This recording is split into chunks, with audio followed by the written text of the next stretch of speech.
Chapter शुरू होता है और हम देखते हैं कि सारे अनअफिलिएटेड और अफिलिएटेड की क्लास साथ में लगना स्टार्ट हो गई होती है।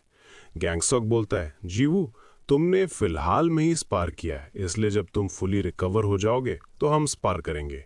जीसॉक कहता है, गैंगसॉक अपनी औकात में रहे। अगर तुझे जीवू के साथ स्पार करना है तो पहले सुचौन को हरा, फिर उसके बाद ड्यूक को और उसके बाद केन को भी। वैसे हाँ, याद आया, सुबिन को मत भूलना। ये सुनकर सुबिन उसको मारने लगती है। हम देखते हैं कि ये सब ऊपर से जियोंग देख रही होती है। हम एक पास्ट का सीन देखते हैं जहां प्रिंसिपल बोलता है, इस इंसिडेंट की वजह से सारे बच्चे यूनाइटेड हो गए हैं। मैं चाहता हूं कि इस कंट्री के अवेकनर्स स्ट्रांग बने, पर अब चीज़ें बदल गई हैं। अब हमारी कंट्री पे कई सारी फोर्सेस द्वारा नज़र रखी जाएगी, इसलिए हम सबको आपस में हाथ मिला लेना चाहिए। तुम इस कंट्री की रिप्रेजेंटेटिव हो, इसलिए तुम्हारे ऊपर बर्डन और ज़्यादा बढ़ने वाला है। मुझे माफ़ कर देना कि तुम्हें इस बर्डन को अकेले कैरी करना पड़ रहा है। जियोंग कहती है, आपको माफ़ी मांगने की ज़रूरत नहीं है। जब मैं फर्स्ट रैंकर बनी थी तभी से मैं इस चीज़ के लिए तैयार थी। इन्यूक पूछता है, क्या आप बच्चों से नहीं मिलोगी? जियोंग बोलती है, मैंने उन्हें देख लिया, बस इतना ही काफ़ी है। तभी वहाँ जीवू आके पूछता है, जियोंग आप यहाँ कब आई थी? जियोंग कहती है, थोड़ी देर पहले आई थी, पर अब वापस जा रही हूँ। जीवू बोलता है, आप वापस जा रहे हो, लगता है काफ़ी ज़्यादा बिजी हो। जियोंग कहती है, पर मेरे पास अभी भी तुम्हारे साथ बात करने के लिए टाइम है। सीन शिफ्ट होता है। जियोंग बोलती है, मैंने सुना तुमने वर्ल्ड अवेकेंड एकेडमी के कुछ टॉप 10 स्टूडेंट्स को डिफीट कर दिया है। जीवू कहता है, वो तो मैं बस लकी था, उन्होंने अपना गार्ड डाउन कर रखा था। जियोंग बोलती है, जीवू तुम्हें अपनी एबिलिटीज पर प्राउड फील करना चाहिए, तुम काफ़ी पावरफुल हो। वैसे मैंने ये भी सुना कि तुमने वर्ल्ड अवेकेंड एकेडमी का ऑफर रिजेक्ट कर दिया। क्या मैं पूछ सकती हूँ कि तुमने रिजेक्ट क्यों किया था? जीवू कहता है, मुझे ये जगह काफ़ी ज़्यादा पसंद है, प्लस मुझे जो लोग अच्छे लगते हैं वो सब भी यहीं पर है, और मैं उन्हीं सब के साथ स्ट्रांग बनना चाहता हूँ, इतना स्ट्रांग कि दूसरों के सामने भी कॉन्फिडेंट रह सकूँ। ये सुनकर जियोंग भी खुश हो जाती है। सीन शिफ्ट होता है और केडन पूछता है, क्या अभी जियोंग आई थी? जीवू बोलता है, हाँ अभी थोड़ी देर पहले ही वापस गई है। कॉटन कहता है, जियोंग कोरिया की फर्स्ट रैंकर है, उसके लिए ये सब काफ़ी ज़्यादा हार्ड होगा। जीवू बोलता है, हाँ आप सही बोल रहे हो, वो मेरे से कुछ साल ही बड़ी है, पर शिनवा की चेयरवुमन भी है। कॉटन कहता है, हाँ वो भी है, पर उसके लिए फर्स्ट रैंकर बनना काफ़ी मुश्किल होता होगा। उसकी एबिलिटीज़ को वर्ल्ड वाइड एक्नॉलेज किया गया है, पर वो एक ऐसी कंट्री से आती है जिसको लोग वीक समझते हैं, इसलिए बाकी सब उसको इजी टारगेट समझते होंगे। जीवो पूछता है, मैं समझा नहीं कि आप क्या बोलना चाहते हो। केडन बोलता है, कई सारे अवेकेंड वंस उसको मार के फर्स्ट रैंकर का टाइटल लेना चाहते होंगे, और अगर ऐसा नहीं होता है तो बाकी ऑर्गेनाइजेशन उस पर प्रेशर डालते होंगे, इसलिए फर्स्ट रैंकर बने रहना काफ़ी मुश्किल है।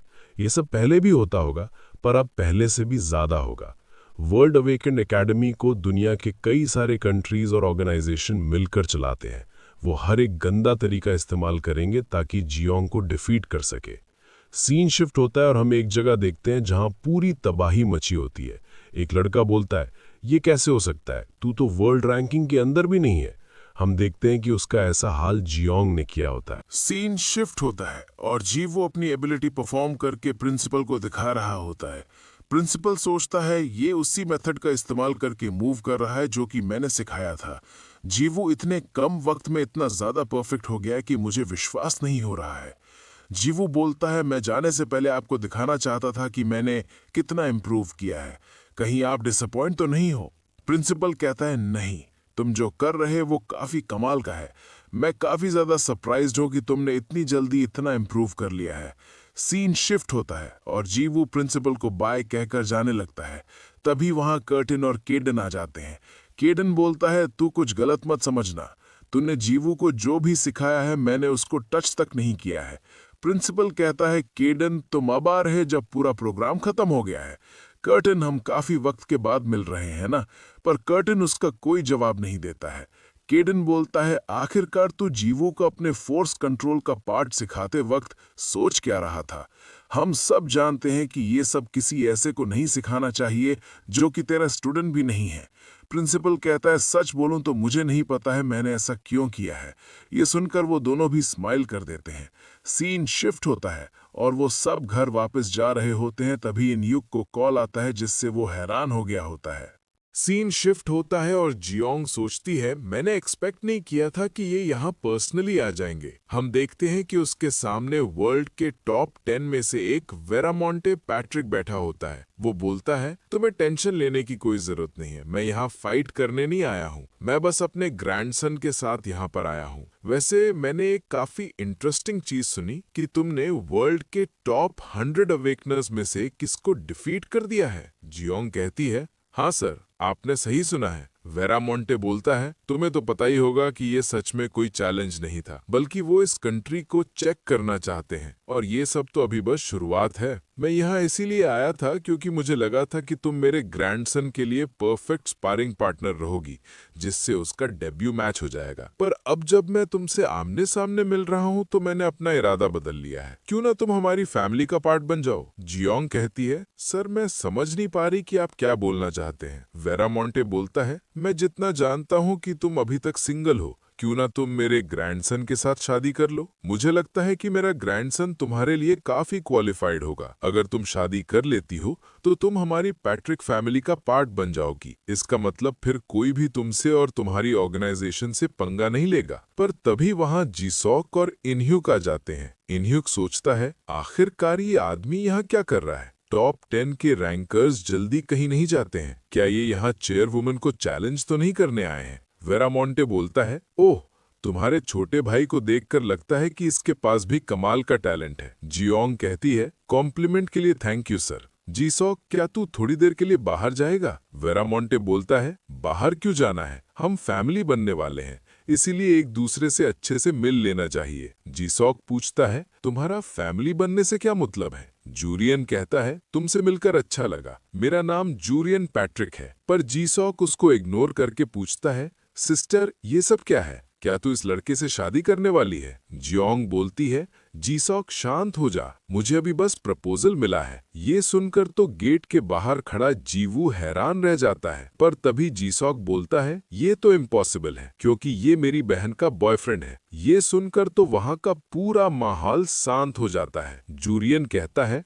मिस जियोंग काफी चार्मिंग वुमेन है, इसमें कोई सरप्राइज नहीं कि इनका कोई बॉयफ्रेंड भी है, पर इससे कोई फर्क नहीं पड़ेगा। ये दोनों अभी साथ में हैं, पर एंड में हमारे जैसे स्ट्रॉन्ग अवेकनर्स ही पार्टनर बनते हैं। जीसॉक पूछता है, ये तू क्या बकवास कर रहा है। जूरियन कहता है, ये लड़का तेरी बहन के लायक ही नहीं है, इसके पास बैकग्राउंड या एबिलिटी कुछ भी नहीं है। पर तभी वहाँ केडन अपने ह्यूमन फॉर्म में आ जाता है। उसको देखकर तो वेरामोंटे और जूरियन दोनों हैरान रह जाते हैं। केडन पूछता है, ओए वेरामोंटे, आखिरकार तेरा ग्रैंडसन किस बेसिस पे ये बोल रहा कि वो मेरे स्टूडेंट से ज्यादा क्वालिफाइड है। वेरामोंटे सोचता है, क्या ये बच्चा केडन का स्टूडेंट है। और वेरामोंटे बोलता है, मैंने ऐसी अफवाह तो सुनी थी कि तेरे पास स्टूडेंट है, पर मुझे लगा था कि वो सब झूठ थे।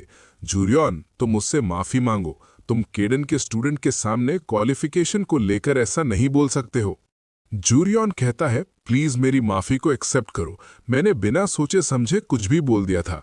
जियो बोलता है, ऐसा मत बोलो, ये सच है कि मैं बिल्कुल भी क्वालिफाइड नहीं हूँ। वेरामोंटे पूछता है, तूने अभी क्या बोला कि तू क्वालिफाइड नहीं है। बच्चे, क्या तुझे पता भी है कि इस दुनिया में केडन का स्टूडेंट बनना कितनी बड़ी बात है। तुम्हें देखकर ऐसा लग रहा कि तुम्हें इसके बारे में कोई भी आइडिया नहीं है। केडन कहता है, बस बहुत हो गया, ये मेरा स्टूडेंट है, पर ये कुछ टाइम पहले ही मेरा स्टूडेंट बना है, प्लस ये अवेकेंड वन है, इसके बारे में भी इसको कुछ वक्त पहले ही मालूम चला है।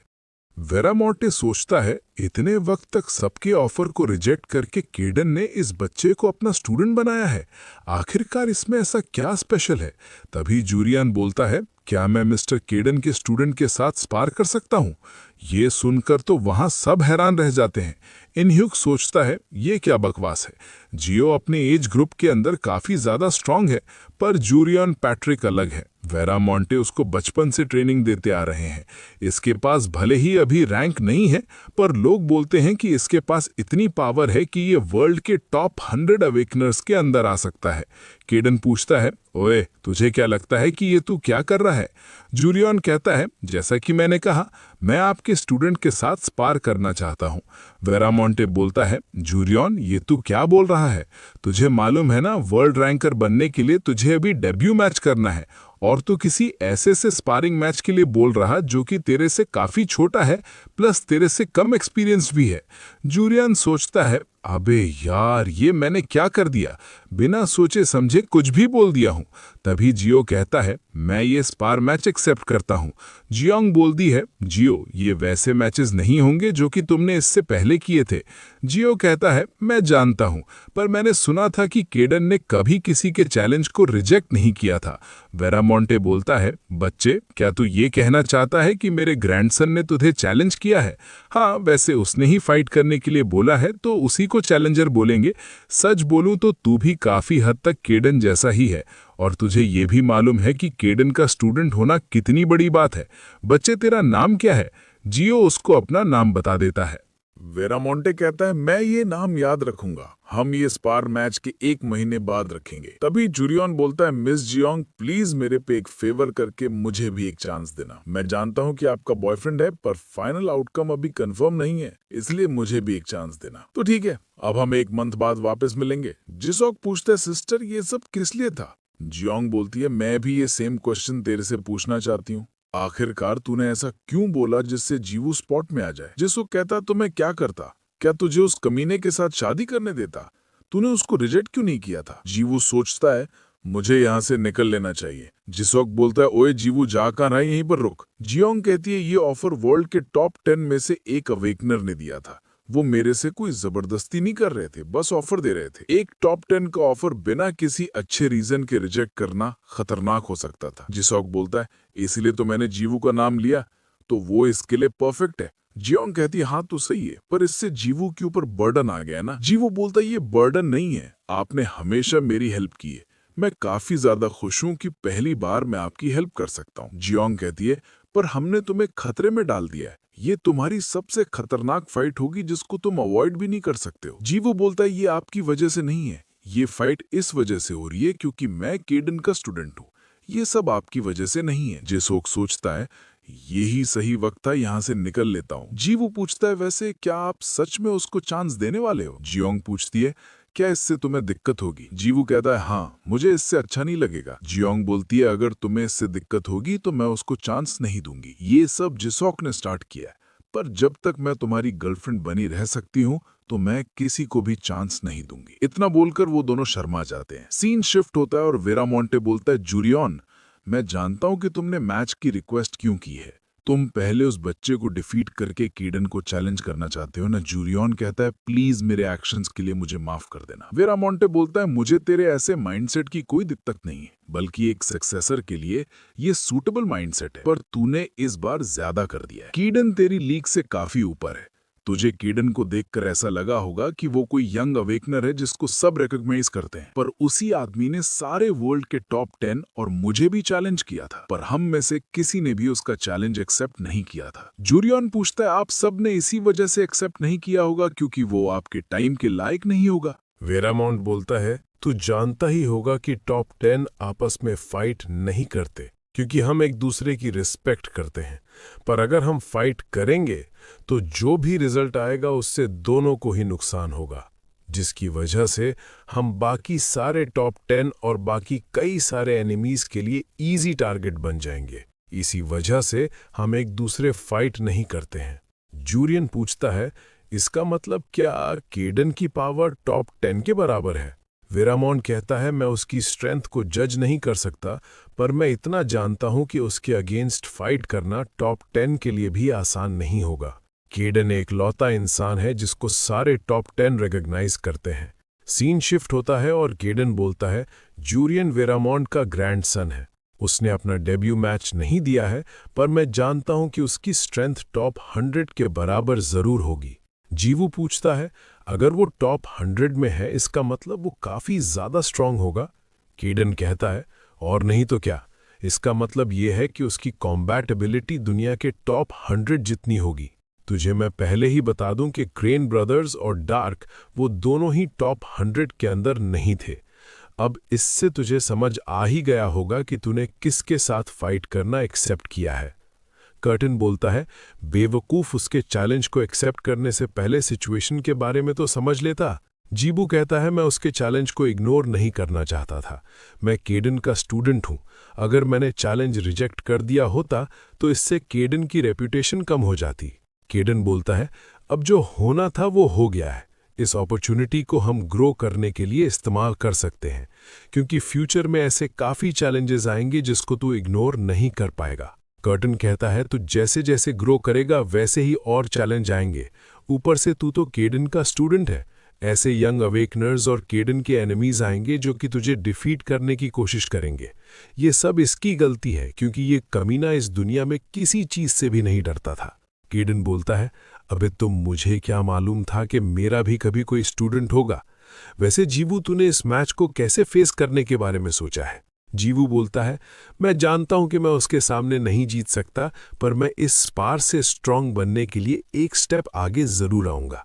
केडन कहता है बहुत बढ़िया, तू जीते या हारे अपनी इस सोच को कभी मत भूलना, क्योंकि यही माइंडसेट तुझे स्ट्रांग बनाएगा।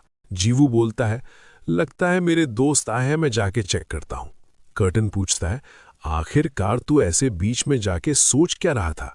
मैं जानता हूं कि तुझे हमेशा से टॉप 10 के साथ फाइट करनी थी, पर तेरी कंडीशन अभी काफी ज्यादा खराब है। केडन बोलता है मैं वेरामॉन्ट के साथ फाइट नहीं करने गया था। वो जीवू को नीचा दिखा रहे थे, इसलिए मुझे गुस्सा आ गया था। कर्टन पूछता है इसका मतलब तू ये कहना चाहता कि वो जीवू को अंडर एस्टिमेट कर रहे थे, इसलिए तू बिना कुछ सोचे समझे बीच में चले गया? केडन कहता है मेरे ये मतलब था कि अगर वो जीवू को नीचा दिखा रहे थे तो इसका मतलब ये है कि वो मुझे नीचा दिखा रहे हैं, और मैं ये सब होने नहीं दूंगा। सीन शिफ्ट होता है और जीवो के दोस्त बोलते हैं हम समझ सकते हैं कि तुम्हें काफी हार्डकोर ट्रेनिंग करनी है, इसी वजह से हमारे साथ हैंग आउट नहीं कर पाओगे। हमें तो चिंता हो रही है, क्योंकि इंस्ट्रक्टर ने बोला था कि वो काफी ज्यादा स्ट्रांग है, कि उसकी स्ट्रेंथ टॉप 100 जितनी होगी। जीवो कहता है मैं जानता हूं, पर अब मैं इससे पीछे नहीं हट सकता, इसलिए अपना बेस्ट दूंगा। वो लोग बोलते हैं हाँ उसको दिखा देना कि तेरा पंच कितना खतरनाक है, उसके नाक से भी डबल नोज ब्लीड निकाल देना। जीवू पूछता है अरे यार इस वक्त कौन आया होगा? सुबिन बोलती है मैंने यहाँ आते वक्त फूड ऑर्डर किया था। जीसुक पूछता है यहाँ पर 2 एक्स्ट्रा जैंगम्योन क्यों हैं? सुबिन बोलती है वो सब वुइन के लिए, उसने मुझे बोला था ऑर्डर करने के लिए। आखिरकार नहीं मालूम इसको जैंगम्योन इतने ज्यादा क्यों पसंद है। हम एक पास्ट का सीन देखते हैं कि जहां छोटा वुइन बैठा होता है और उसके सामने जैंगम्योन रखा होता है। प्रोफेसर डिलेन कहता है ऐसे देख क्या रहा है, उसको खा ले। वुइन उसको खाता है तो उसको वो काफी ज्यादा अच्छा लगता है। उसी के बाद से वुइन जैंगम्योन के लिए हमेशा पागल रहता है। इसी के साथ ये चैप्टर यहीं पर खत्म होता है। नेक्स्ट चैप्टर अगले वीडियो में।